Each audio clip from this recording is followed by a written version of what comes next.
Mobile phone থেকে সারা জীবনের জন্য জিমেইল অ্যাকাউন্ট কিভাবে ডিলিট করবেন আজকের এই ভিডিওতে আমি আপনাদেরকে দেখিয়ে দিব। প্রথমে আপনারা চলে যাবেন জিমেইলে অ্যাকাউন্টে চলে আসার পরে যে অ্যাকাউন্টটি আপনারা ডিলিট করতে চাচ্ছেন সেই জিমেইলটি কিন্তু এখানে লগ ইন করে নেবেন।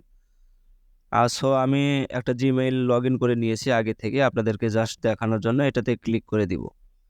ক্লিক করার পর এখানে দেখতে পাচ্ছেন ম্যানেজ ইওর গুগল অ্যাকাউন্ট নামের অপশন, এটাতে ক্লিক করে দিব।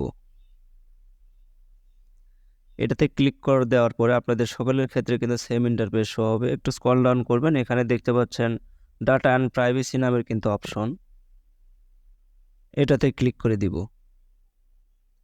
এটাতে ক্লিক করে দেওয়ার পরে আপনাদের সকলের ক্ষেত্রে কিন্তু সেম ইন্টারফেস শো হতে পারে। একটু স্ক্রল ডাউন করবেন এবং নিচের দিকে আসবেন।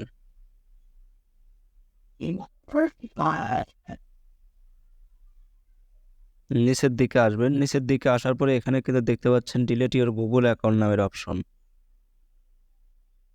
এবং এই পাশে কিন্তু একটা অ্যারো চিহ্ন দেখতে পাচ্ছেন, এই অ্যারো চিহ্ন এখানে ক্লিক করে দিবেন।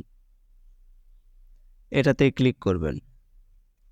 এটাতে ক্লিক করার পর স্ক্রল ডাউন করবেন এবং নিচের দিকে আসবেন। নিচের দিকে আসার পরে এখানে কিন্তু দুইটা অপশন দেখতে পাচ্ছেন, এটা টিক মার্ক করে দিবেন এবং এটাতেও টিক মার্ক করে দিবেন। আপনারা চাইলে এটা পড়ে নিতে পারেন।